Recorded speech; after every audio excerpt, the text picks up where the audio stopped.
బంధాల్ని ఇస్తావు, బంధీల్ని చేస్తావు, సంసారం అంటావు, ఉచ్చులు బిగిస్తావు. తలరాత రాస్తావు, కర్మ ఫలమంటావు, నిత్య పోరాటాల శిక్షలు విధిస్తావు. ఎటు చూడు కల్తీలు, ఎటు చూడు మోసాలు, బతుకు సమరంలోన ఎవరి స్వార్థము వారిదే. మంచి అన్నది నేడు పూతు పదమైనదయ్యా, ధర్మం అన్నది చూడు ఒంటరైపోయేనయ్యా.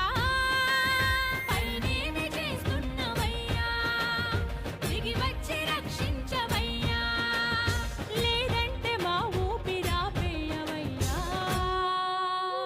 కన్నీటితో మేము శరణంటిమయ్యా.